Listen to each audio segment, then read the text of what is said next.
Vamos então começar esta sessão, que eu estou mesmo muito entusiasmado e empolgado com o tema que se vai tratar hoje. Nós todos os dias abrimos a televisão, todos os dias temos notícias, umas contraditórias, outras menos, e o grande objetivo da Conversas no Dom Carlos é precisamente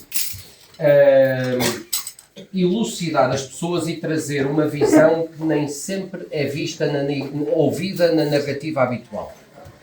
Para isso, tenho o grato gosto de hoje receber o meu querido amigo Francisco Henriques da Silva, embaixador e que foi diretor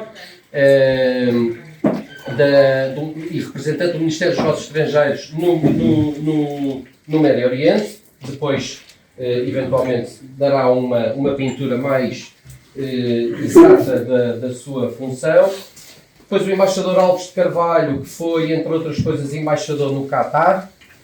E o professor Raul Braga Pires, que é um especialista em estudos árabes. Portanto, vem-nos dar uma visão também muito interessante. Nós tivemos, inclusive, um almoço de preparação que foi ainda mais empolgante, se calhar, do que este vai ser, mas não queria destapar muito o véu. E agradecer muito a presença de pessoas que eu já não via aqui no Conversas há muito tempo, como é o caso do meu querido amigo Paulo Aço Paixão. Bem-vindo sempre. Parabéns pela contracultura. Parabéns pela contracultura. Sr. Embaixador José Carlos Cruz da Almeida, pai do meu querido amigo Tomás, bem-vindo. Já tinha desafiado muitas vezes, está cá, hoje chegou à altura. E pronto, sejam muito bem-vindos. Sejam muito bem-vindos. Hoje temos que ser, é uma apresentação diferente, portanto, vamos destinar 25 minutos a cada palestrante. São 2h30, portanto, eu conto que às 3h30, um quarto para as 4 no máximo, estejamos na fase das perguntas. Sei que temos várias pessoas com currículos interessantíssimos que vão colocar perguntas extraordinárias, portanto, vamos ter que usar o nosso poder de síntese. E sejam muito bem-vindos. Obrigado por esta vossa presença. Muito obrigado.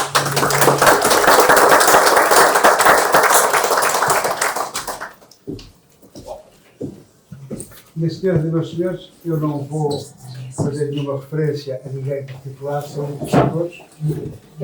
Eu queria começar com um pequeno introito dizendo o seguinte. Então, exercício 3.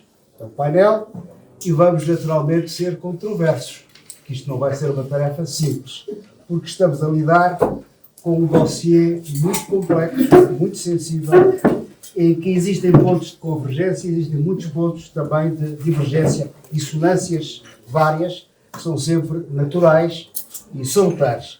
Nenhum de nós é tudólogo, nós reservamos para a CNN, para a SIC, para a Rádio Observador. Nós não somos tudólogos, somos observadores da nossa Lusitânia, do que se vai passando, e do mundo, e portanto não podemos não estar em sintonia perfeita com as correntes dominantes deste país. Somos generalistas, sim, mas com algum conhecimento destas matérias. Não iremos nem podemos responder a tudo. Portanto, vamos pensar em conjunto destes problemas e tentar obter pistas, respostas, mas as interrogações não vão ser esclarecidas aqui, certamente. Ajudem-nos sim a pensar. É o que se pretende. E o que não soubermos responder, não vamos responder. Por isso, simplesmente, isto não é ciência séria. Isto, no fundo, é um conhecimento aproximativo da situação atual. Bem, na parte que me toca, na minha carreira profissional, eu procurei sempre assentar em factos, mas tentei, muitas vezes, avançar com hipóteses de trabalho, com alguma especulação, com alguma futurologia, porque isto era mal visto. Nas necessidades, isto é muito mal visto. Porque, factos, então se pode estar a especular sobre coisa nenhuma. Então, como é que se aconselha ao ministro? Como é que no fundo se delineiam as linhas da política externa? Mas enfim, eu pensei sempre um pouco fora da caixa. E pensar fora da caixa é perigoso. Especialmente em ambientes como é o caso. Mas sempre fui guiado por interesses que eu considerei os interesses superiores do meu país. Procurei ser verdadeiro, procurei ser fiel às minhas convicções, mas estes caminhos nunca trazem a glória. Pelo contrário, geralmente leva a problemas. Eu tive alguns, como dizia o célebre embaixador mexicano, que foi também deputado, ele dizia, Adolfo Aguilar Ziza, ele dizia: eu fui no fundo um diplomata indiplomático. Bom, posto isto, eu diria o seguinte, eu baseio, e agora é o segundo introito, no fundo o meu pensamento assenta em 3 ou 4 pontos importantes. Número 1, na teoria dos jogos. Número 2, nas análises SWOT. E número 3, na história preditiva do sino-canadiano Jiang Shui-King. Portanto, e sobretudo na realpolitik, que é isso, no fundo, que me interessa. Ora bem, nós temos aqui uma questão que é extremamente importante, que é a questão do petrodólar e a nova ordem que pode surgir no Médio Oriente. Temos que analisar o conflito a esta luz e o futuro da arquitetura financeira global. Ora bem, existe uma verdade oculta sobre a superfície do conflito regional. Por um lado, há o discurso oficial, que é o que se diz, isto é o iceberg, em cima, e por outro lado, temos a realidade estrutural. O que é que se diz? Combate ao terrorismo, a proliferação nuclear, a defesa dos aliados, Israel e os Estados do Golfo, que aqui vêm indicados como CCG, e a tão decantada, entre aspas, promoção da democracia, se é que isto quer dizer alguma coisa que eu não sei ainda hoje o que é. Mas enfim. Mas o que é que está em baixo? O que é que está nos 9 décimos do iceberg? Está a preservação do sistema do petrodólar, esta que é a questão, e esta que vamos tocar hoje, no controle das rotas energéticas globais e na sustentabilidade dos 39 bilhões à nossa maneira, ou trillions, na nomenclatura norte-americana, das dívidas dos Estados Unidos. Esta é que é a realidade estrutural. Portanto, acima de tudo, o que é que está em jogo? Está a preservação do petrodólar. É que ninguém tenha dúvidas, não há outra questão. As outras questões são questões, quanto a mim, no segundo plano. O fim do sistema constitui o maior desafio que existe à hegemonia financeira norte-americana desde a criação da sua moeda. Vamos agora ver em que é que assenta a anatomia desta hegemonia financeira. Isto é um circuito com 4 pontos principais: petróleo, dólares, Wall Street e a dívida dos Estados Unidos.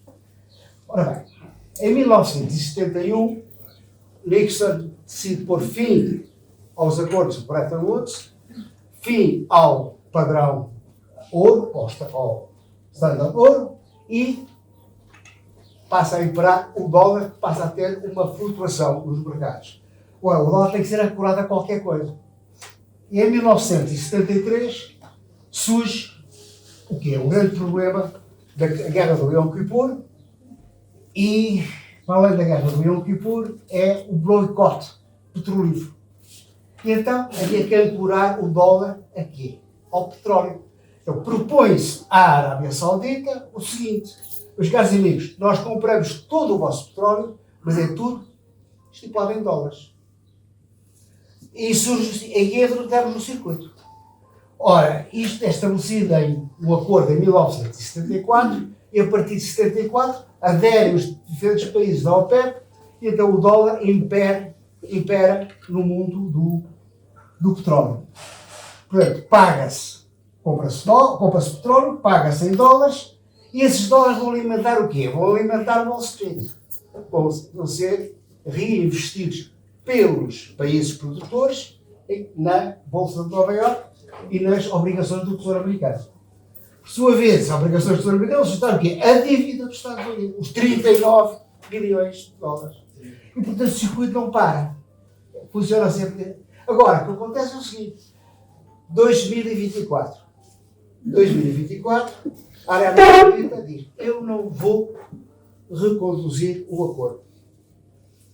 Vão mantendo os preços em dólares, mas não vou reconduzir. Ora, há uma quebra. E esta quebra é uma quebra fundamental.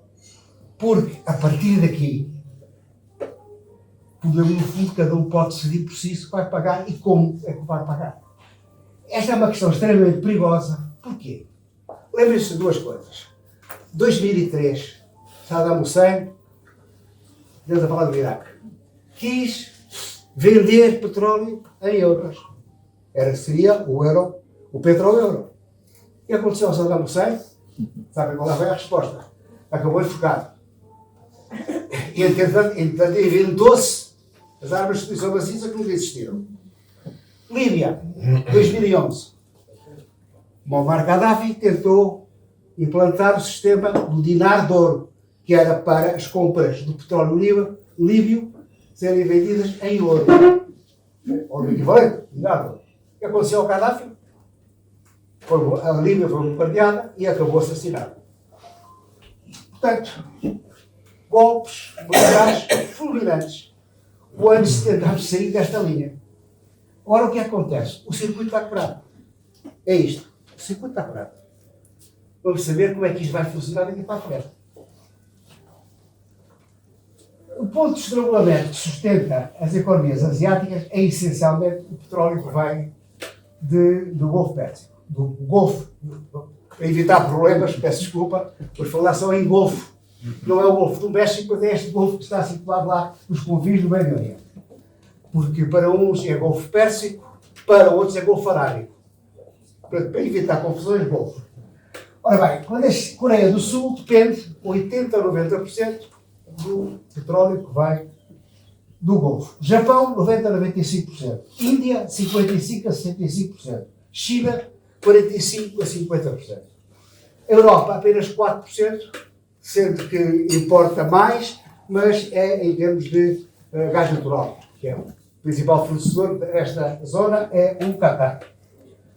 O impacto do bloqueio ao Estreito de Hormuz é um impacto assimétrico, que é devastador para a Ásia e que é gerível, mas dificilmente gerível para a Europa, mas é fatal para todos os mercados globais. Ora bem, a dissuasão iraniana opera através do mercado, não apenas da força. O que é que acontece? Neste momento vamos falar em 3 bloqueios. O primeiro bloqueio de todos, que vem à cabeça, é das seguradoras. Porquê? Porque há uma ameaça. Não há. Precisa parar um tiro. Quando o Irão diz eu vou intervir, as seguradoras automaticamente acabam com essa bola. Já não há nenhum navio que vai ser seguro por nós. Esta é que é a questão. Questão de fundo. Logo a seguir, há este risco. Portanto, os seguradores recusam a cobertura marítima. Consequentemente, há uma paralisia do transporte. E que é um bloqueio de facto. Isto é o primeiro bloqueio. O bloqueio mais eficaz é das seguradoras. Ninguém tenha dúvida. Os iranianos apenas ameaçaram. É um risco, há uma ameaça. Bom, segundo aspecto. Os iranianos, depois de seguir, vamos bloquear com forças armadas, vamos impedir a passagem. Os americanos, nós também vamos impedir a passagem. Bem, mas quem é que começou? Começa nas seguradoras. Agora vamos ver o tabuleiro do Médio Oriente. No fundo, temos aqui 4 atores. Os 4 atores são os Estados Unidos, Israel, Irão e os Estados do Golfo. Há um discurso oficial, há um objetivo real oculto por cada um deles e há uma percepção das ameaças. Para os Estados Unidos afirma-se combater o terrorismo, garantir a estabilidade, proteger os aliados. Mas qual é o objetivo fundamental oculto? É manter o controle do petrodólar e o abastecimento lá em Washington. Qual é a percepção da ameaça? Para os Estados Unidos não é uma questão existencial, mas é o colapso financeiro global. Essa é que é a questão. Para os outros, já lá vamos, para os outros são tudo ameaças existenciais, ameaças ontológicas. Para o Israel, paz, segurança absoluta, reconhecimento, garantir o espaço vital, e já iremos bater um pouco nesse ponto, fragmentar os vizinhos e controlar a hegemonia. É o objetivo oculto. Agora, Irão nuclear para Israel é uma ameaça existencial. Se o Irão dispõe da bomba nuclear, Israel desaparece. O Irão, para eles, sobreviver é uma vitória. É assim, exatamente. Sobreviver é vitória para eles já. Consequentemente, eles querem reduzir a presença dos Estados Unidos e apoiar a resistência. Mas o objetivo oculto é este: ser uma potência incontornável no Médio Oriente e utilizar Hormuz como um trunfo permanente. Isto não é para agora, é para o futuro. E a percepção que eles têm da ameaça pretendem destruir-nos, querem que o regime mude e, consequentemente, aqui é uma ameaça existencial. Para os Estados do Golfo, é uma segurança interna, diversificação económica, mas o objetivo oculto é sobreviver ao encurralamento. São Estados pequeninos ou com pouca com fragilidades estruturais e que não conseguem subsistir. Portanto, há uma vulnerabilidade militar e económica e sentem que são completamente vulneráveis. Consequentemente, estão ali na corda bamba. Existem dois relógios estratégicos que estão a bater a ritmos incompatíveis. Para os Estados Unidos é a batalha. Para o Irão é a guerra. Batalha neste sentido é uma estratégia de recompensa e punição, o chamado carrot and stick. O objetivo é ter vitórias políticas a curto prazo e a vulnerabilidade. Existe uma baixa tolerância interna doméstica nos Estados Unidos para guerras longas. Portanto, há lições a tirar de Vietnã, Iraque, Afeganistão. E tem que se focar nos ciclos eleitorais. Agora há eleições em novembro. E também os problemas do nosso tempo. Para o Irão, é uma paciência estratégica e a sobrevivência ontológica. O objetivo é vencer, significa para eles sobreviver a longo prazo. O trunfo, Hormuz, não é para terminar a guerra, mas é para criar um ativo estrutural para o pós-guerra.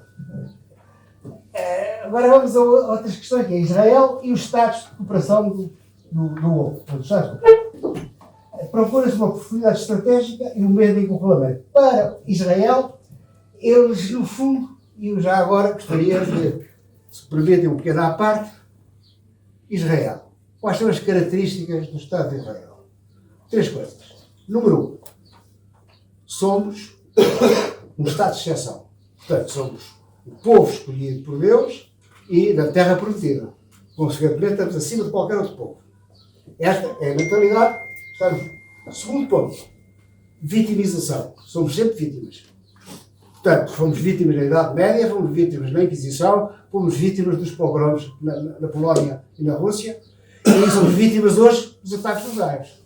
Mesmo quando nós os oprimimos. Sabem, por exemplo, o que é que disse Golda Meir, foi primeira-ministra de Israel? Ela diz o seguinte: podemos talvez um dia perdoar aos árabes por matarem os nossos filhos, mas nunca lhes perdoaremos por nos obrigarem a matar os filhos deles. Portanto, somos sempre vítimas. Terceiro ponto. Apartheid. Nós somos povo eleito. E quem são estes? Os palestinianos. Esta gente não são iguais a nós. Estão separados. Jamais podem ser. Desculpem se isto é muito controverso, mas é assim os acontecimentos. As monarquias do Golfo, portanto, Israel, voltando a Israel, Lebensraum. Israel pretende o quê? Conseguir um espaço vital que vai desde o Nilo ao Eufrates. Ao procurar este espaço vital, no fundo, vão absorver 1/3 ou quase metade do Médio Oriente. É isso que Israel pretende. Não só a profundidade estratégica, Líbano e outras regiões, Montes Golã, etc., mas pretende, de facto, isto. E, no fundo, o objetivo é substituir os Estados Unidos como principal referência de poder na região. Nas monarquias do Golfo, são Estados frágeis. Estados pequeninos, a maior parte deles, não é? E são expostos a bloqueios económicos. Portanto, Qatar vive, o António explicará isso depois, vive de quê? De problemas complicados. Como é que vão vender o gás? Aliás, o gás é um dos principais problemas para as seguradoras. Porque acertar num petroleiro pode provocar um incêndio, pode provocar gastos. Num gasoleiro, arrebenta imediatamente e não há nada que escape. É o gás que vai para o ar. Consequentemente, eles necessitam de autonomia para não se afundar, caso o poder muito. Agora vamos à outra questão, que é a tática assimétrica, o desgaste financeiro, anula a superioridade aérea. A máquina militar dos Estados Unidos, mísseis. São milhões e milhões de dólares diariamente por cada vez. Um míssil varia entre 1 a 3 milhões de dólares. E o Irão implica drones. Os drones custam 50 mil dólares. E são muito eficazes. Portanto, há um desequilíbrio aqui. Os Estados Unidos têm o domínio aéreo absoluto. Não há dúvida nenhuma. Mas não garantem vitórias políticas. Nem o controle terrestre. Já lá iremos. Para o Irão, tiveram mais de 25 anos a preparar-se para isto. E cuidar-se às tropas terrestres. Porque nós estamos preparados. Temos gente preparada e temos gente preparada nos túneis e nos desertos do Irão. Portanto, tem os túneis fortificados, etc. Portanto, aqui há uma corrida contra o tempo. Para o Irão joga no longo prazo, os Estados Unidos jogam no curto prazo. E o complexo industrial, o complexo militar industrial norte-americano, enfrenta uma extrema dificuldade em repor os estoques de munições, porque são estoques de alto custo, de alto valor, com ameaças de baixo custo. Chegamos aqui, portanto, ao limite político. Este é o ponto de ruptura da máquina de guerra norte-americana. Nenhum presidente dos Estados Unidos consegue resistir politicamente à combinação de combustível a preços recorde, e, portanto, consequentemente, inflação, etc., etc., e baixas militares prolongadas. Portanto, por um lado, temos os preços dos combustíveis a subir. Por outro lado, as baixas militares que não são vendáveis à opinião pública. E aqui há dois fatores. Por um lado, o choque energético. Há o eixo Hormuz e Bab el-Mandeb. Bab el-Mandeb é a entrada, como sabem, do Mar Vermelho. Se isso acontecer, isto pode levar um barril de petróleo a subir, não para os 150 dólares, para os 200 ou mais. Então isto torna-se incomportável. A inflação doméstica, já se percebeu, tem um impacto direto no custo de vida norte-americano, e além disso, isso vai tocar diretamente ao eleitor, ao bolso do eleitor, e para os Estados Unidos, dólares a dólar, e o eleitor vai votar com a carteira. Por outro lado, uma fadiga de guerra. O apoio neste momento à política dos Estados Unidos nos Estados Unidos é inferior a 35%. Portanto, há um grande problema de conquista da opinião pública, que é um problema complicado. Agora, levanta-se a questão crucial, a questão de fundo é esta. É a bifurcação do conflito, o dilema das tropas terrestres. Vão ou não vão os Estados Unidos enviar tropas terrestres? Boots on the ground. Duas respostas. Sim, é um desastre. Se não, que é o mais plausível, a longo prazo pode ser que, mas vamos ver, se sim, há uma escalada total, podem-se ativar guerras civis latentes em toda a região. Como sabem, são países com imensas minorias étnicas, religiosas, tribais, etc. Haverá uma devastação financeira global e o Iêmen pode avançar para a Arábia Saudita, as milícias do Iraque podem marchar para o Kuwait e por aqui fora.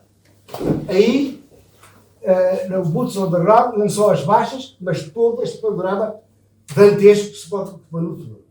Não. Bom, o conflito confina-se ao espaço aéreo, há um desgaste prolongado, há uma disrupção contínua, isto leva a uma pressão contínua da parte económica para que haja uma saída negociada. Portanto, no fundo, há aqui três fases. 1, 2 e 3, que é a janela temporal para uma retirada controlada.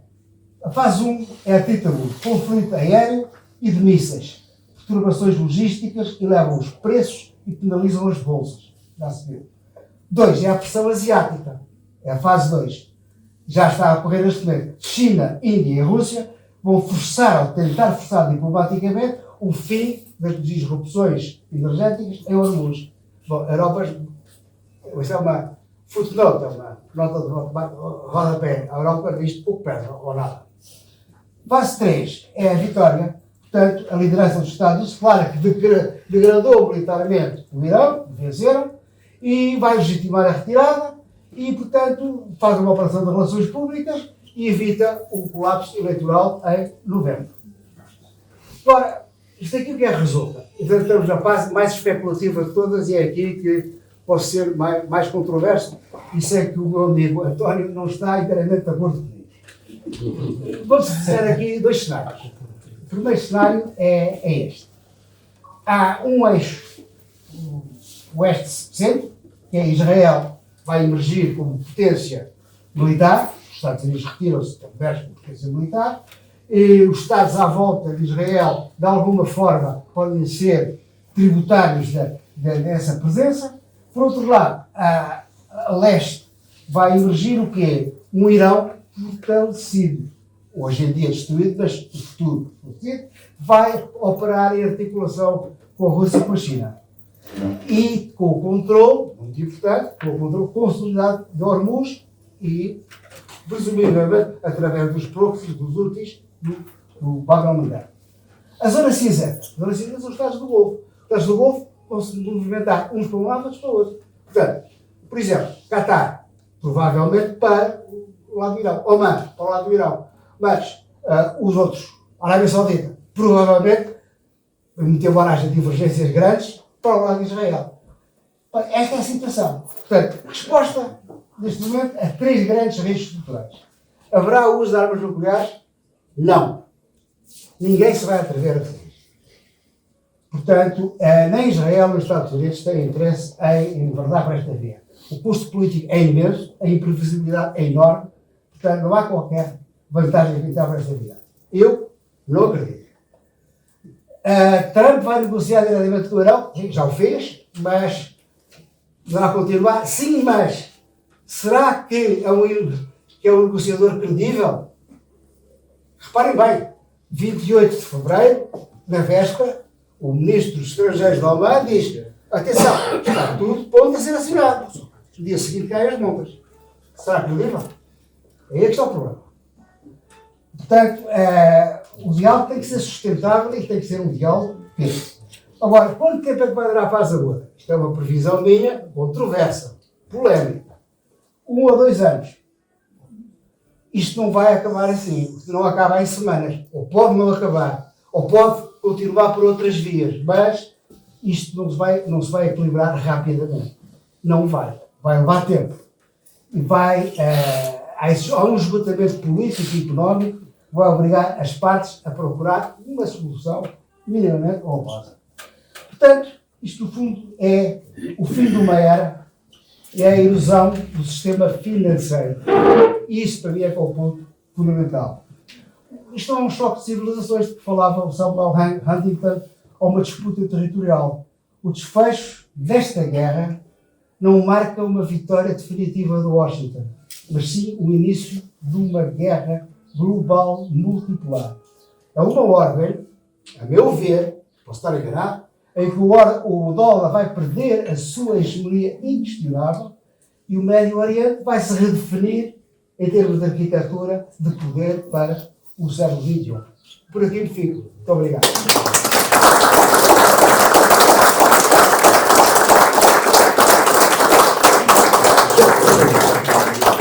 Muitos parabéns. 25 minutos à risca. Muitos parabéns.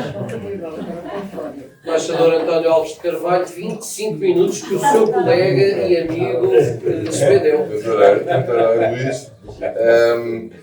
Vou tentar até ser talvez mais conciso, até porque o Francisco já teve a capacidade e o engenho de apontar eixos estruturantes de uma análise possível de tudo o que está a acontecer.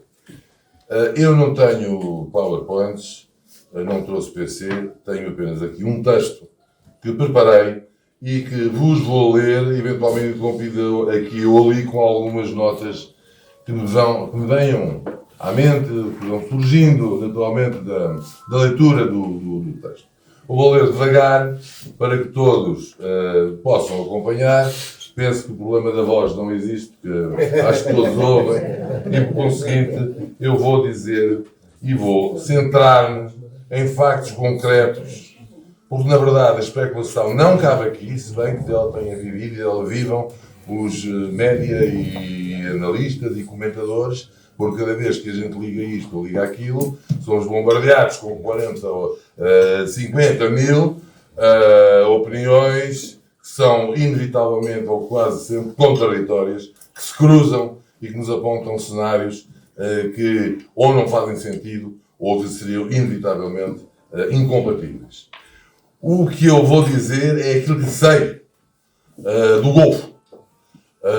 E, portanto, irei de alguma forma dizer aquilo que o Francisco disse, mas de outras palavras, por outras palavras, não considerando inevitavelmente o Golfo Arábico, e fizeste bem em dizer essa coisa, porque quando estive lá e caí na primeira vez de chamar Golfo Pérsico, os meus interlocutores catares diziam assim, não diga isso aqui. Você deve dizer Golfo Arábico. Mas a terminologia Golfo Pérsico está consagrada e é utilizada já há bastantes décadas. Portanto, o que eu vou tentar explicar é porque é que eu acho, mas isto também já disse muita coisa, porque é que eu acho que o Golfo não é despeciando, o Golfo é, na verdade, o centro, o fulcro da globalização do conflito. Não venham com coisas, não é o Irão, nem é o Israel, nem era o Iraque, nem é o Iémen, porque já lá está há muito tempo, e porque a geografia no Médio Oriente é o que é. E é inamovível. Pode dizer, em todo o mundo, é óbvio. Se vamos para a África, lá está. Mas há formas de saída, há formas de escape, é um continente, há costa, há vias de... Há conflitos, claro que há arranjos, mas é sempre possível fugir. Da América do Sul, também que é uma área que me diz muito, trabalhei 14 ou 15 anos e estive no Brasil como ministro conselheiro e fui embaixador no Uruguai, é também a mesma coisa, está bem, temos ali os anos, fazem uma divisão, mas é diferente, tudo isto é diferente. No Médio Oriente a geografia é absolutamente inultrapassável. E se temos componente geográfica e temos depois a aplicação de políticas e decisões, nós temos aí aquilo que a gente pode chamar efetivamente geopolítica, porque são as políticas e opções que são adotadas em função de uma geografia que é ela mesma inultrapassável e redutora. Eu vou dizer muito rapidamente. A intervenção armada de Israel e dos Estados Unidos contra o Irão, iniciada a 28 de fevereiro, representou na generalidade um ponto de viragem e de introdução de novos paradigmas na política externa e na diplomacia das monarquias sunitas do Golfo. O confronto implicou desde logo imediatamente a introdução de uma nova narrativa na condução e na gestão dos assuntos domésticos e dos assuntos internos das monarquias do Golfo. A reação imediata do Irão, como sabemos, foi de ataque e retaliação às estruturas militares dos Estados Unidos, implantadas nos territórios dos Estados do Golfo. Bom, mas rapidamente essa reação foi condicionada porque o Irão não tinha capacidade para atingir os Estados Unidos, militarmente. Em relação a Israel, a questão discutia-se em termos regionais, é diferente, mas para atacar e para retaliar, imediatamente a questão era, vamos dar cabo das bases militares americanas. Nos Emirados Árabes Unidos, no Catar, a maior de todas, que eu tive a ocasião de visitar, também no Kuwait, no Bahrein, e portanto aí o Israel tomou imediatamente essa decisão. Mas, como dizia, extravasou imediatamente. Porque a lógica da legítima defesa passou a sair das bases e depois, sob um pretexto ou sob uma desculpa, foram pedidas desculpas, entretanto, começaram a atingir alvos e estruturas civis, ativos energéticos e com consequências substanciais no plano humanitário, económico e financeiro. É um cálculo aproximado de quase 400 bilhões, já não tenho bilhões, 500 bilhões de dólares, os prejuízos registados no Golfo. Somam, atingem. A atividade económica paralisou, reduziu-se drasticamente, tendo sido afetados cerca de 6 milhões de postos de trabalho no Golfo. Como o Francisco diz, são Estados, alguns deles são Estados exíguos, Estados pequenos, tirando a Arábia Saudita, tem outra dimensão demográfica e territorial, mas isto tem um impacto profundo, e teve um impacto profundo nas economias regionais. No fundo, o Estreito de Hormuz, o encerramento do Estreito de Hormuz, foi a verdadeira bomba atómica, a arma atómica do Irão. que implicou certos constrangimentos e prejuízos às suas economias, já que, por ali sabemos, transita cerca de 1/5 do petróleo do mundo, ou seja, 20% da produção mundial. Os hidrocarbonetos refinados, transformados e explotados pelos Estados regionais, com a maior expressão, integram uma cota importante do fluxo de recursos energéticos. As ações militares iranianas, visando as respectivas infraestruturas estratégicas, abalaram profundamente as capacidades de produção e de exportação, o que, aliado ao condicionamento da circulação marítima pelo Estreito, desferiu golpes profundos nas economias dos Estados do Conselho de Cooperação do Golfo, as quais dependem exclusivamente, economias dependem exclusivamente dos hidrocarbonetos, dos recursos naturais, da energia fóssil. Bem, não há dúvida. Por exemplo, eu vou dizer o Qatar, nós sabemos, é responsável pela produção de 20% do gás natural liquefeito do mundo. Consumido no mundo, sofreu 2 grandes ataques. E é curioso que sofreu os ataques num dos maiores campos de gás natural liquefeito em todo o mundo, conhecido como tal, que é o Ras Laffan, campo de gás natural liquefeito que dividem com o Irão, sendo que a parte do Qatar é conhecida por North Dome, ou North Dome. Bom, isto implicou uma redução de 17% da sua capacidade de produção e levou a Qatar Energy, como sabemos, a dizer não, vamos parar e não vamos produzir. Portanto, significa que o Qatar, como grande produtor e fornecedor de gás natural liquefeito no mundo, ficou sem possibilidade de fazer transitar, teve que parar a produção. Isto significa que conduziu a um estancamento e com consequências que o Francisco já referiu, mas com consequências profundas a nível mundial. Ou seja, nós temos 2 aspectos que podem resumir fundamentalmente a questão dos Estados do Golfo, das monarquias do Golfo. Primeiro, as economias dos Estados do Golfo são profundamente dependentes dos recursos naturais, dos hidrocarbonetos e, obviamente, dos efeitos causados pelo esfriamento da luz. Os ativos estratégicos destruídos tiveram impacto não só no petróleo já produzido, aquele que estava produzido, aquele que estava pronto para sair, quando o conflito deflagrou, mas, sobretudo, refletiu-se na falta e na incapacidade, porque foram utilizadas as estruturas dos ativos energéticos na sua produção. Portanto, ficaram coartados de um e do outro lado. Ora bom, isto significa conjugação de fatores para uma perfect storm, que é um termo que todos nós vamos dizer da forma de usar, e repito e volto a dizer, para aqui reside a verdadeira, e que é no fundo o mote da nossa intervenção aqui, da verdadeira globalização do conflito, globalização no mundo, com a sua projeção no mundo. Projeção essa que teve, naturalmente, para além da relação bélica, das consequências bélicas e militares, teve, na verdade, um impacto profundo na economia, nos valores de produção, nas cadeias de abastecimento, em tudo o que dependia, nomeadamente na Europa. Sabemos que não dependemos muito, dependemos daquilo que dependemos, sobretudo do gás natural liquefeito, mas para outros mercados que, na verdade, dependem do estado do fornecimento da energia na região. O que acontece aqui? Acontece uma coisa. Pelas dependências das monarquias do Golfo, os Estados do Golfo, as monarquias tiveram uma atitude defensiva. E no plano estratégico, não houve nenhum que dissesse nós vamos retaliar, nós vamos responder, nós vamos defender dos ataques de Irão. Nenhum. Ao longo de mais de um mês e meio de conflito, a atitude foi defensiva. A atitude foi apenas e tão só a de dizer não atuamos, não contra-atacamos, não tomamos iniciativa, apelamos para o não escalar do conflito, apelamos para a negociação, apelamos para a conversação, apelamos para uma solução diplomática, que aliás de resto vem na boa linha e na linha da boa tradição dos Estados do Golfo, coisa que eu já mais à frente irei dizer. Quais são os grandes desafios que se apresentam aqui para o Golfo Arábico? O Golfo Pérsico, estamos à vontade para dizer. Primeiro, ver em termos quais são a capacidade e a resiliência, não falo resistência, porque a resistência já provaram que resistem. É uma diferença fundamental entre resistência e resiliência.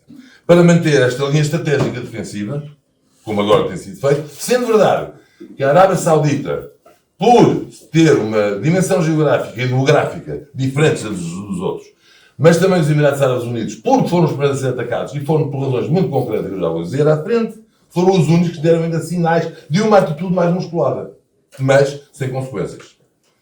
Quais os meios ou instrumentos que dispunham? Outro desafio. Outra questão, no contexto de uma economia de guerra, para gerir e recuperar danos, prejuízos sofridos internamente e para tentar contrariar os efeitos até negativos da inegável dimensão no turismo. Nós estamos a falar só de hidrocarbonetos. Não estamos só a falar da dependência de recursos fósseis, de energias fósseis. Estamos a falar de turismo que alimenta uma indústria, uma verdadeira indústria, nos Estados do Golfo, nomeadamente no Catar e nos Emirados Árabes Unidos. Nós sabemos o que é, mas também noutros Estados começavam a germinar ideias de desenvolver turisticamente a região. Na redução drástica da circulação aérea, da navegação aérea, se quisermos, que é um aspecto muito importante, fundamental para aqueles Estados. Aqueles Estados têm, vou dizer, rapidamente dizer, têm braços estratégicos, autênticos braços estratégicos nas suas companhias aéreas. Eu falo com conhecimento da Qatar Airways, Pedro, falo, obviamente, nos Emirates, obviamente que sim, mas sobretudo na questão no exemplo da Qatar Airways, no setor dos serviços, no setor financeiro, na logística, na economia tecnológica e digital. São todos aspectos que estes Estados estão a tentar desenvolver, Estados do Golfo, estavam a tentar desenvolver. Bom, outro lado, quais são e qual vai ser o futuro das relações entre os Estados do Golfo, Estados Unidos, Israel e o Irão? Eventualmente alcançado um acordo, seja o qual fosse, ou seja o qual for, se vier a ser. Qual vai ser, que tipo de relação vão manter? E a questão com os Estados Unidos é muito interessante. Qual é, por outro lado, a força e a capacidade que terão para procurar afirmar o conceito de cooperação do Golfo como uma entidade credível e com a capacidade de intervenção a nível internacional, interlocutora, que os represente, que ultrapasse o simples capítulo da coordenação e que almeje alcançar verdadeiros exercícios de coordenação e de força e ultrapassar divergências que têm afetado muito a lógica interna e a própria estrutura interna do Conselho de Cooperação do Golfo. As respostas são completamente dependentes de exógenas e variáveis exógenas e endógenas e, naturalmente, eventualmente, eu diria com um wishful thinking, de, uma vez mais, de eventuais saídas negociais que estão neste momento em equação, sim, não, onde, como, estão dispostos, não estão dispostos, e já lá vamos um pouco mais à frente. Bom, o que resulta daqui tudo é esta questão, quais são os riscos geopolíticos e quais são as opções que se apresentam aos Estados do Golfo.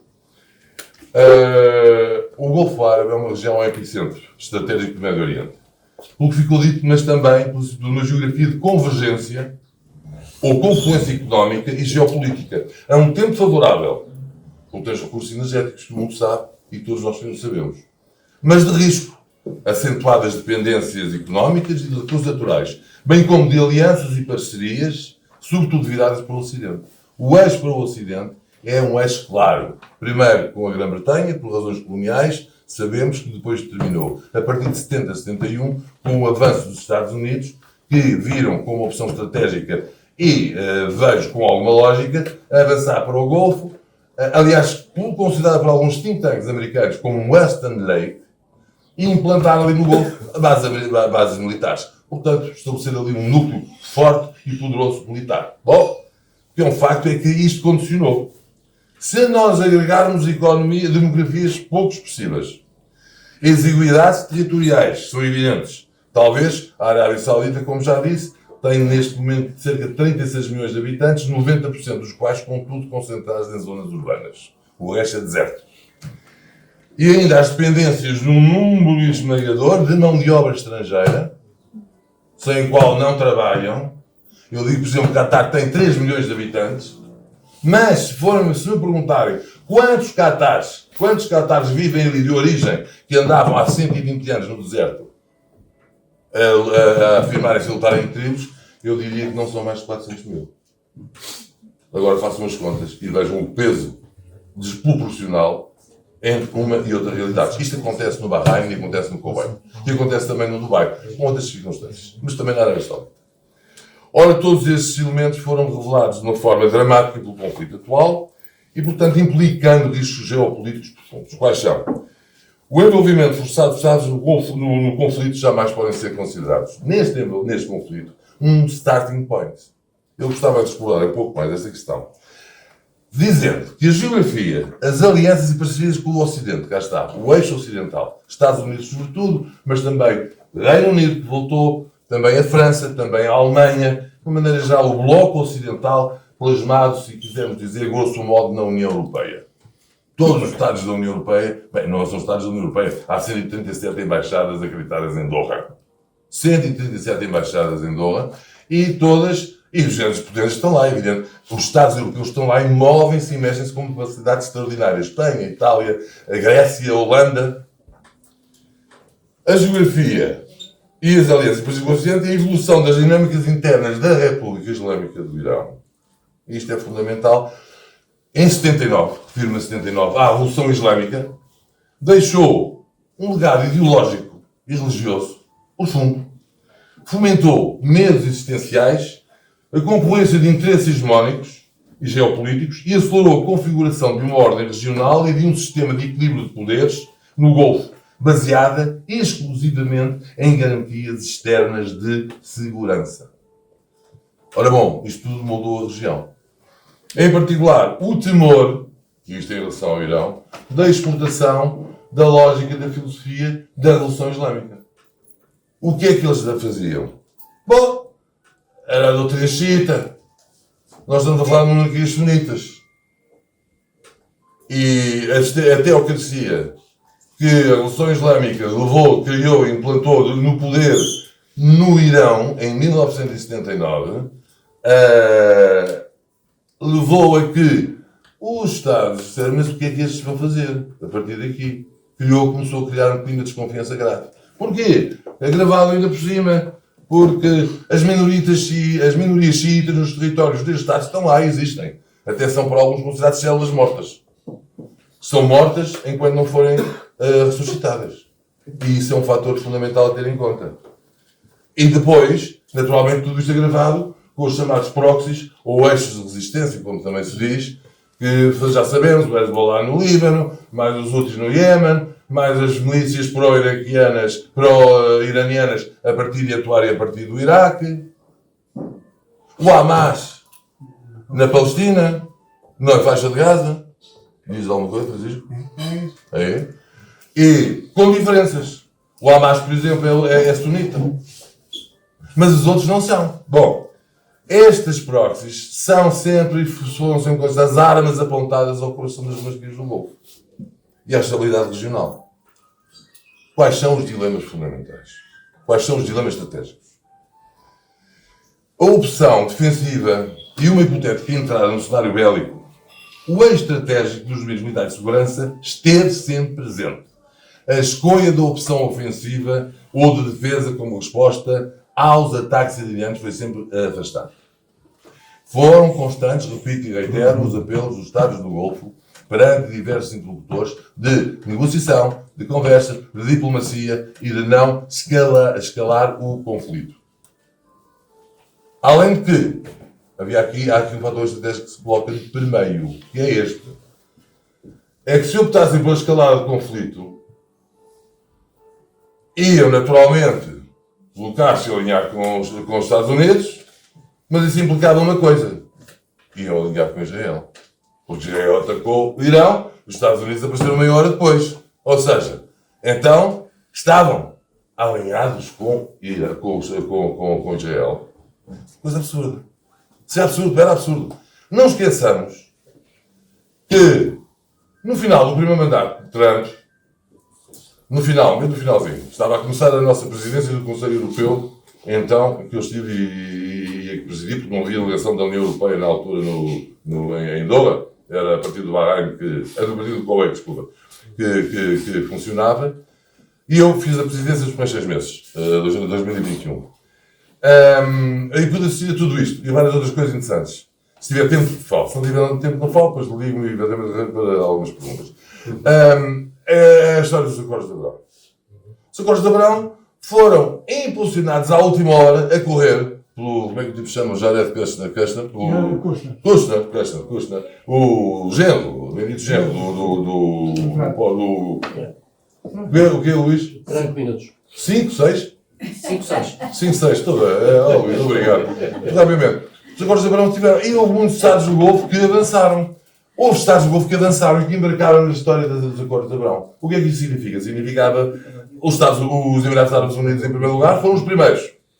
A Arábia Saudita estabeleceu também algumas ligações e até, se não me engano, teve ali um escritório de representação, um género no escritório de representação. O Qatar disse logo que não. O Qatar liminarmente disse não estou interessado em ter relações com Israel. Até porquê? Porque, vai ficar mais perguntas. Porque o Qatar tinha ligações profundas e manteve ligações profundas durante muito tempo com o Hamas. E, portanto, não podia. E Israel disse, não interessa, Qatar disse, não me interessa, basta aquilo que tenho, disse o Qatar. Era importante esta ligação ao Hamas? Era. Convinha estrategicamente a Israel e convinha também ao Qatar, porque o Qatar financiava brutalmente o Hamas, sob a capa do ajuda humanitária, mas no fundo a gente sabia, todos nós sabíamos, que o dinheiro era canalizado para recursos bélicos, militares, armar. Enquanto isto, Israel dizia, deixa-os dar dinheiro ao Hamas, porque enquanto o Hamas recebe dinheiro, nós estamos sossegados a dizer que o Hamas não levanta cabelo, e assim aconteceu durante algum tempo. Bom, muito bem, mas depois levantou, eu não sei, mas não vou dar. Bom, agora, é verdade, é um facto, então, mas depois, com o que aconteceu em outubro de 23, com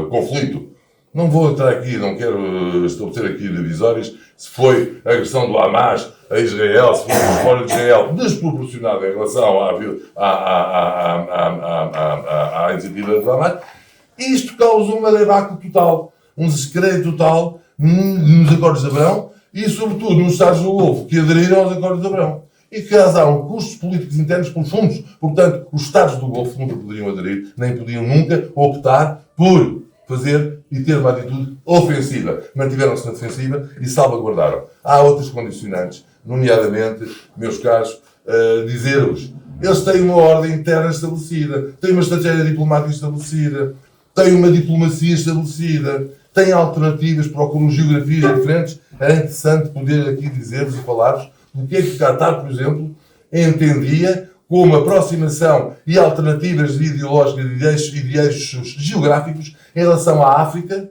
se falar África, Ásia, América do Sul, mas em relação à África, era na parte ocidental da África em que o Qatar estava virado. Sabem porquê? E sabem para quem? Para os Estados lusófonos, para os Estados de língua portuguesa que integravam o CPLP.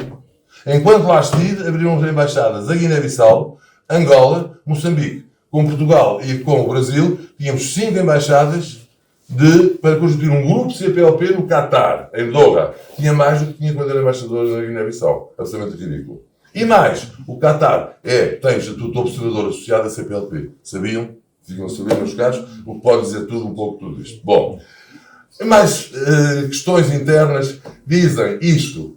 As monarquias do Golfo precisam trabalhar à vontade, mas precisam, digamos, navegar esta onda diplomática, de alternativa, de procuras de cooperação diferentes e também de eixos de segurança externa diferentes, não tão vinculados aos Estados Unidos. Mas para isso precisam de uma coisa. Precisam de paz. Precisam de uma região do Golfo, exígua, pequena, geograficamente limitada, já vimos e já disse, mas precisam de paz, estabilidade. Isto não funciona se não houver paz nem estabilidade. Portanto, aqui as monarquias do Golfo, o Conselho de Cooperação do Golfo, terá afundado e terá enfraquecido bastante. Bom, eu não vou, eventualmente, muito mais, porque podíamos agora estar a entrar e dizer porque o Qatar, porque as monarquias do Golfo não aceitaram o papel de mediação, que é uma questão importante, porque é que o Paquistão avançou, porque é que Islamabad vingou, e porque é que, por exemplo, Doha não vingou, ou porque é que, por exemplo, a Arábia Saudita, Riad, que ainda albergou, ainda acolheu iniciativas, mas não vingou. Mas Islamabad vingou. Mas tudo isto, não nos esqueçamos de uma coisa, que o Francisco disse e tem toda a razão, é que para os Estados do Golfo, os Estados Unidos representaram sempre uma coisa. Quando falavam em negociação, seguia-se a guerra. Vejamos só duas coisas. 25, junho, julho 25, é verdade, pá. É verdade, Francisco. Junho, julho 25, a guerra. Estavam a guerra dos 12 dias. Toca de bombardear o Irão. Este ano, 26, janeiro, fevereiro 26, Francisco já disse, Muscat, Oman, no dia seguinte bombardeiam o Irão. A frustração é total e é completa entre os Estados do Golfo e os monarquias do Golfo. Portanto, faz-me lembrar, e resumidamente, remeter para uma coisa que alguém disse, mas todos conhecem esta famosa frase de Henry Kissinger, que diz, bom, ser amigo dos Estados Unidos é perigoso, mas ser inimigo dos Estados Unidos é perigoso, mas ser amigo é fatal. E foi fatal, e poderá vir a ser fatal para as monarquias do Golfo. Vamos ver em que medida, sim ou não, vamos ver e vamos assistir àquilo que vai acontecer dentro, penso que é quarta-feira, não é? Que termina o cessar-fogo, e depois logo se vê. E os Estados Unidos continuam a dizer, pá, ou fazem a paz, ou então nós pomos lá mais 10 mil, 15 mil, e vamos para o boots on the ground, ou vamos para continuar agora. Vamos fazer o quê? Depende. Há outra coisa, muito rapidamente, Luís, termino já. As negociações falharam. Para mim é um processo, que é o que tu dizes, carrot and ouro. Vamos lá ver. Táticas do terreno, do outro lado. Medo da negociação. Quais são os resultados possíveis palpáveis? O que é que isto? Não sei. Porquê é que Israel nunca acreditou, nunca aceitou este processo negocial de Ramallah? O ponto do Líbano estava lá, claro, evidente. Ponto 10.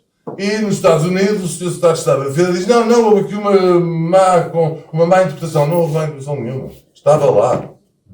E, portanto, como tal, era para ser respeitado. Israel não respeitou, não quis. Qual é o problema? Agora vem dizer, há 8 dias de negociações entre o Líbano e Israel. Será? Do lado do Líbano temos o Hezbollah, que não faz parte das negociações, como é evidente, mas está a dizer não, quem se senta com o governo israelita é sinistro. E nós não aceitamos. Do lado de Israel, isso vi hoje de manhã, dizem, quando o Netanyahu foi dizer, temos não sei o que aqui uma capacidade, uma possibilidade de... Não. Diz a oposição ortodoxa e ultra-ortodoxa, não queremos porque não fomos avisados. E só aceitamos isso quando formos avisados. Bom, onde é que fica e onde é que nós ficamos? Ficamos nisto, e eu sinceramente digo aqui uma coisa que pode dar aso a muitas coisas, a dizer, no meio de tudo isto, vejam lá o que eu estou a andar para a frente, porque realmente, mas é só para respeitar o Luís, uma vez que eu respeito, sou um tipo até que respeito. O Francisco disse, o Irão está standstill. Eu digo, o Irão permanece. O Irão é resistente e o Irão é resiliente. O Irão permanece e não vai haver ninguém que o retire. Pode estar fraco, pode estar fragilizado, mas resiste. Mas está lá. Acabou. Temos uma China ganhadora. Podemos depois discutir porquê. Temos uma Federação Russa que também ganhou. Ganhou também, nós sabemos que ganhou. Mas por dentro também. E uma Europa, se me permita, enfraquecida, desaparecida, a guardar-se. Atenção, não estou a fazer nenhum comentário ou juízo valorativo. Estou apenas a ter factos e a tirar uma conclusão que é minha. A guardar-se para o pós-guerra. Então, mas ninguém estava a falar que a NATO avançasse, não? Era a Europa, era a União Europeia, mas agora há 40 Estados que querem garantir a tirada das minas do Golfo. Depois, quando? Muito obrigado, desculpe. Pronto, perfeito. Então está assim, está. Isto é o que nos interessa, mas eu já volto a este para vos dizer uma outra coisa que é o seguinte. É preciso complementar este mapa ou esta perspectiva do Mediterrâneo Ocidental com outra do Mediterrâneo Oriental, que é esta que eu vou passar agora, para percebermos o 7 de outubro. Ou seja, na questão do gás natural e dos gasodutos, havia aqui um problema entre Israel, Egito, Israel e Líbano, e também Chipre. Tudo isto foi resolvido atempadamente antes do 7 de outubro. já se tinham inclusivamente assinado os acordos de cooperação e de desenvolvimento da exploração e da construção de gasodutos, etc. Número 2, falou-se dos acordos de Abraão, que é mais um detalhe, mais uma caracterização breve que eu quero fazer do Trump. Os acordos de Abraão são, de facto, coisa de dezembro de 2020. Foi na reta final e teve muito a ver com muita pressão marroquina para, ao estabelecerem relações diplomáticas com Israel, que sempre sempre as tiveram oficiosamente, nunca... Há, aliás, uma grande relação entre Israel e Marrocos por causa de uma grande comunidade de berberes judeus que existem ou existiram, já estão agora todos ou quase todos em Israel. Sempre houve uma grande ligação. Mas a questão de Marrocos era o Saara Ocidental / Saara Marroquino. E Marrocos fez uma grande pressão para Trump colocar estes acordos em prática, porque Marrocos estabelecia relações diplomáticas com Israel e os Estados Unidos reconheciam o Saara marroquino. E a partir daí, tendo a superpotência a legitimar a soberania marroquina nesta parte do território, chegava para os marroquinos, não é preciso mais nada, o mundo, aliás, pode acabar a seguir, que desde que a soberania marroquina no Saara seja garantida, é isso que nos interessa. O que é que eu quero? A outra imagem que eu vos quero dar do Trump é a seguinte. Isto é de 2020. Eu escrevi abundantemente sobre isto em 2021. Eu cheguei a escrever em 2021 que provavelmente daqui a 20 anos estaríamos a cantar hossanas ao ex-presidente Donald Trump, porque no revisionismo histórico, que é sempre feito, ia acontecer aquilo que está a acontecer agora relativamente a Richard Nixon. Parece que Richard Nixon foi um vice-presidente e um presidente importantíssimos para neste momento os Estados Unidos terem a relação que têm com a China, e foi ele e o Kissinger que colocaram o esteiro, e portanto para tudo isto está como está agora, e portanto quem in loco e no momento foi criticado e teve um processo de impeachment, 20 anos ou 30 anos depois, é levado em ombros no sentido em que a importância da ação deste homem. Trump, portanto, isto estava já no papel, estava resolvido, e estava a haver um ambiente, um ecossistema. Quando se fala dos acordos de Abraão, os acordos de Abraão acabam por ser eróticos. A forma como fazem a cama a Arábia Saudita, porque a técnica é... O que interessa é este pedaço de terra que é a Arábia Saudita estabelecer relação diplomática com Israel. Mas é pedir demais, logo à cabeça, pedir a este monstro que se alie ao inimigo. O que é que vamos fazer? São todos os satélites que estão à volta. Logo em dezembro, na primeira leva de adesões aos Emirados, a Marrocos e ao Bahrein. Para quem não sabe o que é o Bahrein são as berlengas da Arábia Saudita. É possível ir de carro para o Bahrein. São umas ilhas, mas há uma pontezinha que eles construíram. Não é para facilitar a vida a quem vive no Bahrein. É para a polícia entrar com a maior rapidez possível e sair ainda com mais rapidez se for necessário. O Bahrein é, aliás, uma ilha xiita, de maioria xiita, e tem um governo próprio, mas está completamente dependente da Arábia Saudita. E já agora, indo ao encontro do que o António estava a dizer, porque é que os pequeninos que foram atacados não responderam. Não responderam porque na cabeça dos árabes está, é o Kafir que estabeleceu aqui as bases, é ele que tem que nos defender. Nós não podemos ter agora autonomia. O problema dos Estados Unidos agora, no Médio Oriente, é que já ninguém confia neles.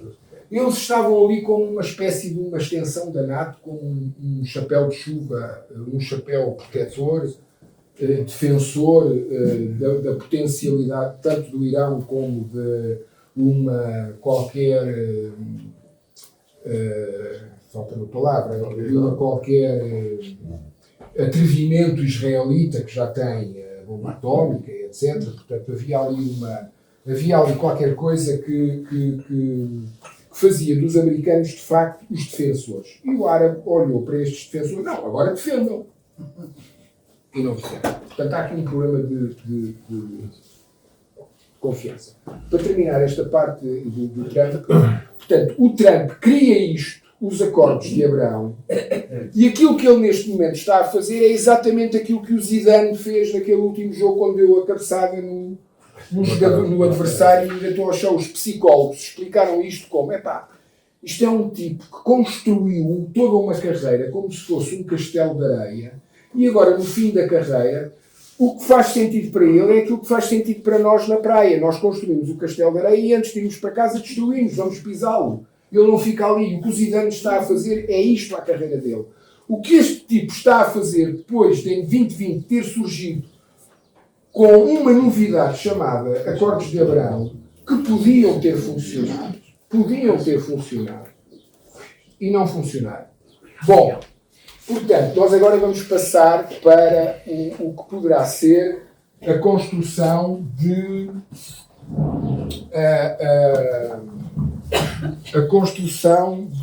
um hub no Mediterrâneo Ocidental do hidrogênio verde a partir de Sines. E agora, desculpem, vou passar aqui à capa. Portanto, já vimos que o acesso, ou seja, o caminho destes dois gasodutos, a fonte é sempre a mesma, é a Nigéria. Este é um transsaariano e este eu gosto de chamar um gasoduto de cabotagem. Vem aqui pela orla marítima. E o que interessa fundamentalmente a Marrocos é garantir efetivamente a sua soberania no terreno aqui neste território disputado e depois, ao mesmo tempo, já agora, que também quero juntar aqui à dinâmica, a questão da CDAO e a reformulação que tudo isto tem que ter a partir do momento em que há estas três decisões, e estas três decisões vão depois implicar aqui com a Argélia e com toda esta linha. Bom, dados. O gasoduto argelino tem 4.600 km e passa 3 fronteiras apenas. O Tanger, Nigéria, tem 6.500 km e este argelino tem ligação à Espanha e à Itália, e o de Tanger terá ligação a Sines, portanto a Portugal e a Espanha.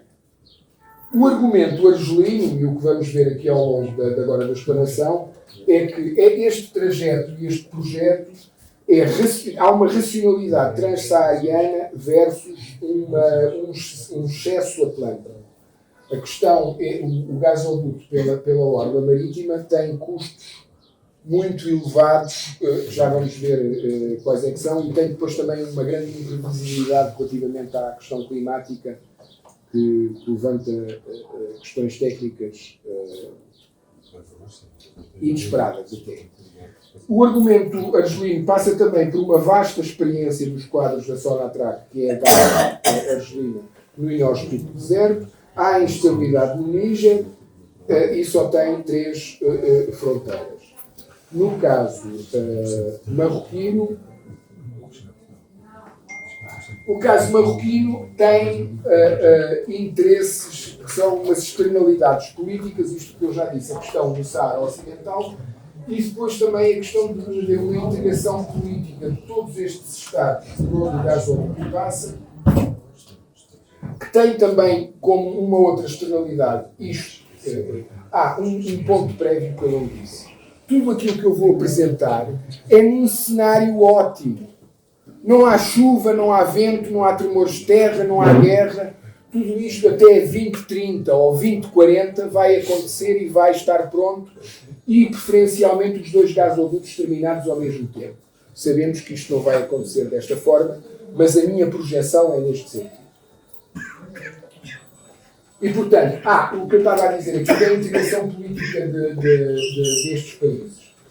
É muito importante este gasoduto, porquê? Porque tudo isto significa emprego efetivo in loco. O gasoduto não vai sair daqui e isto vai permitir, obrigar a uma manutenção permanente que vai fixar postos de emprego fixos e permanentes ao longo destes países e ao longo do seguimento do percurso deste gasoduto. E isto é muito importante enquanto externalidade política, garantir o emprego, e o emprego garante a estabilidade social e política dos países. Em teoria também, os marroquinos contam com o financiamento de parceiros europeus e com as petroquímicas do Golfo. E aqui é que pode haver alguma diferença com o que está a acontecer agora. Ou seja, o que eu vos estou a apresentar aqui, isto estava pensado antes da guerra. E apesar da guerra, isto está a continuar a ir para a frente e está a ganhar ainda uma maior importância por causa, isto concebendo que o gás natural vai ser, o hidrogênio verde vai ser a energia do futuro. Todos vamos converter em hidrogênio verde e, portanto, temos aqui Sines com uma importância crucial em todo este processo. Outros constrangimentos aqui do gasoduto marroquino. Tem distâncias excessivamente longas entre o offshore e o onshore, um custo global muito elevado, grande complexidade técnica e marítima, mais os imponderáveis climáticos, sendo que, no fim disto tudo, o preço do gás na nossa torneira vai ser um acumular de extração, transporte, compressão, mais risco geopolítico, mais financiamento, mais as oportunidades de emprego permanente e de longo prazo.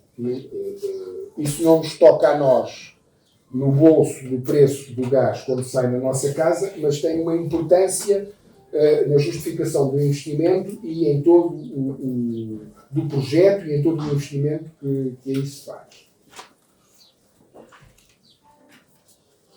O projeto argelino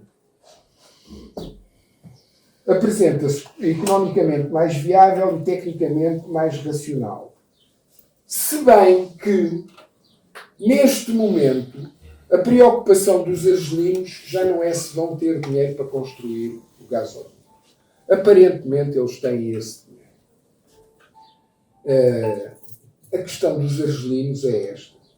Será que a Europa, o mercado europeu, vai ter estabilidade e solvência financeira nos próximos 25, 30 anos? A questão não é se nós temos capacidade de construir. Nós temos capacidade de construir, mas para quê? Para vender a quem? Será que aqueles lá de cima têm dinheiro para nos pagar? Não nos parece. Segundo, ou melhor, surge esta dúvida perante os argelinos.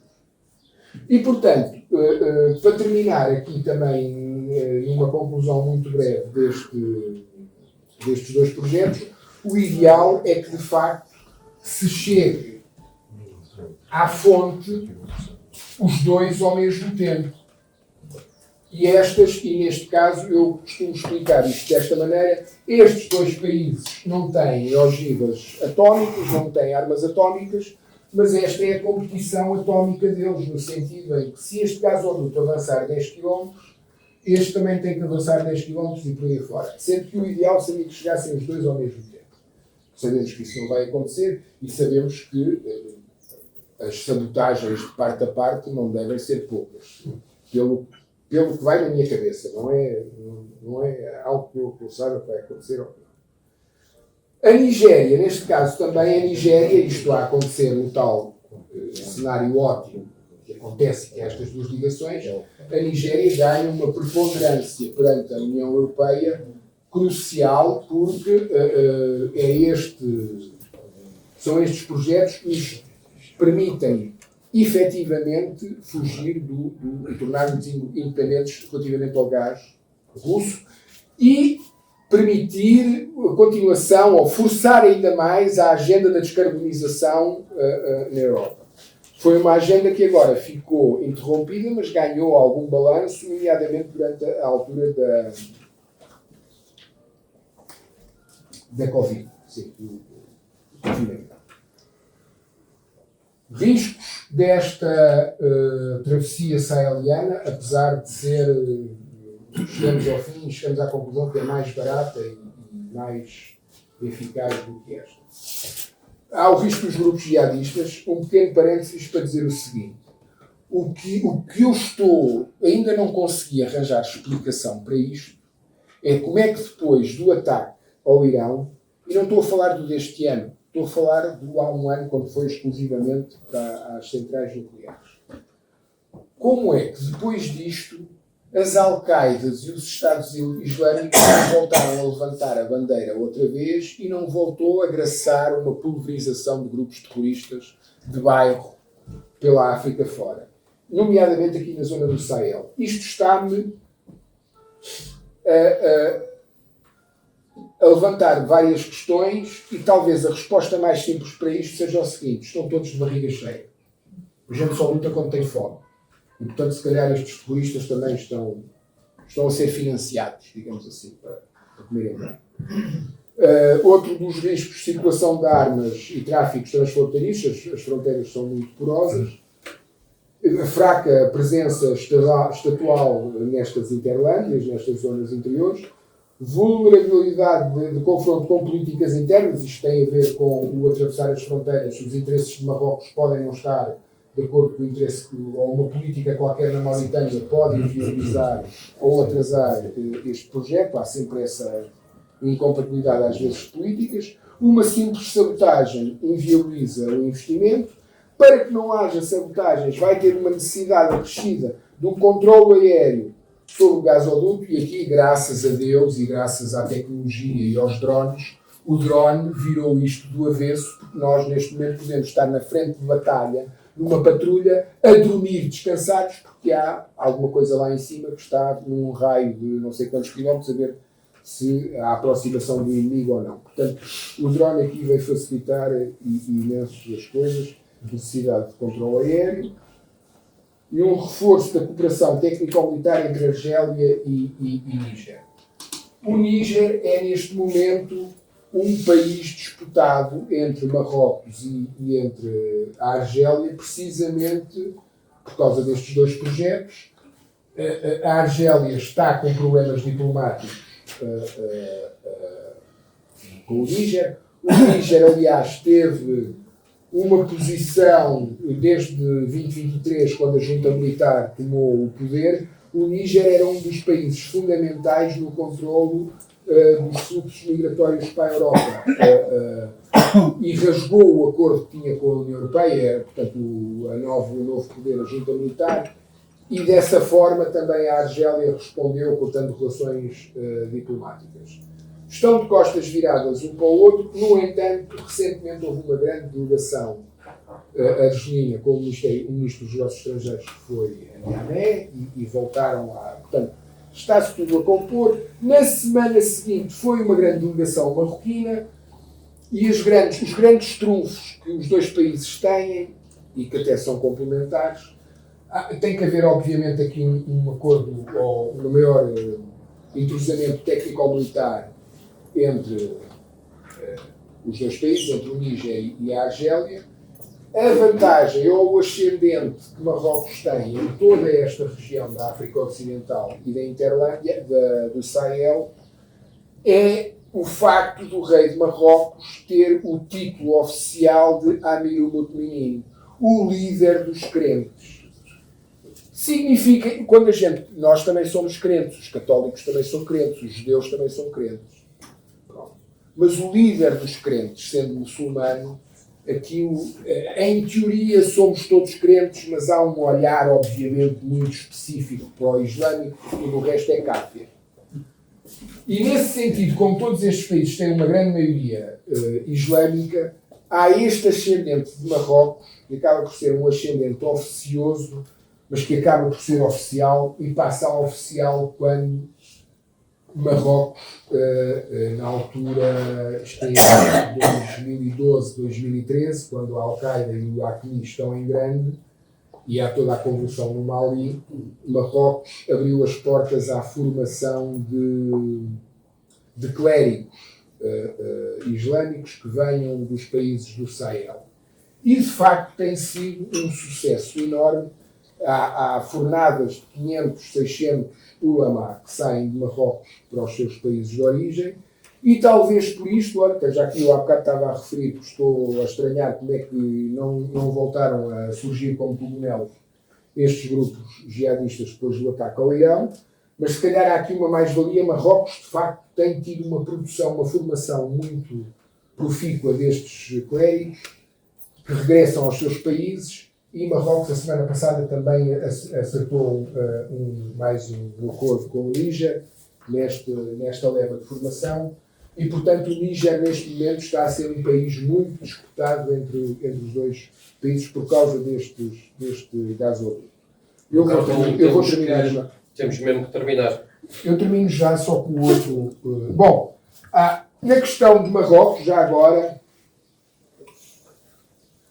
isto vai ao encontro do que o Francisco estava a dizer, custos securitários a acrescentar ao preço do gás. O orçamento militar e argelino terá que passar a contemplar também o reforço do orçamento por causa disto, toda a surveillance, como é que se diz?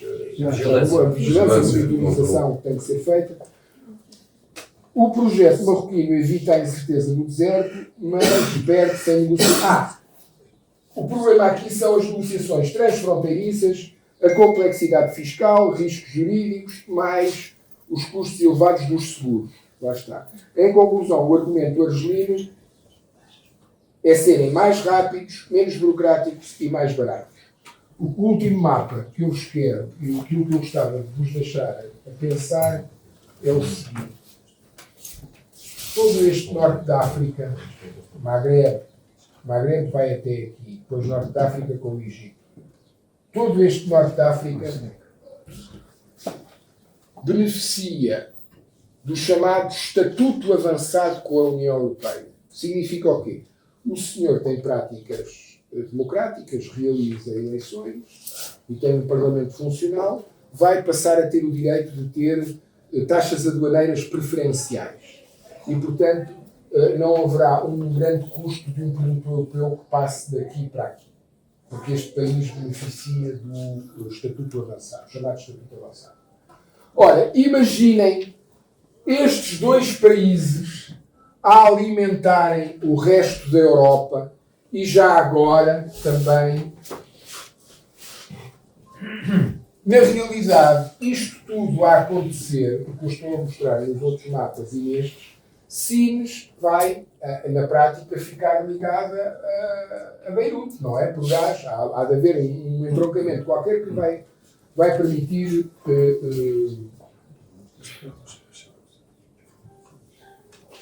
fazer isso. Portanto, imaginem que estes ex-colonizados, estou a dizer isto desta maneira, porque nós, quando olhamos ao espelho, não vemos um ex-colonizador, mas é o que eles veem quando olham para nós. Imaginem estes ex-colonizados terem esta chave na mão e virarem-se para Bruxelas e dizerem assim, calma, nós já não vamos lá só com taxas aduaneiras simplificadas, nós agora queremos integração política, temos uma palavra a dizer. E o que eu vos quero dizer é o seguinte, eu não estou preocupado com hoje ou amanhã, mas daqui a 75 anos, em 2100, se calhar o mapa da União Europeia vai estar mais próximo do que o mapa do Império Romano foi há 1000 anos. É sobre isto que eu gostava que nós pensássemos, sem haver necessidade nenhuma de tirarmos aqui algumas conclusões. Ponto final. Isto é uma interpretação e uma projeção raulesca. Não é de mais ninguém, a responsabilidade é minha. Eu sou o Manuel Braga Pires, tenho 55 anos, sou filho da Maria Lucinda e do Eduardo Augusto, venho de Água Alva Cacém e quero muito contar. Muito obrigado, Francisco. Muito obrigado.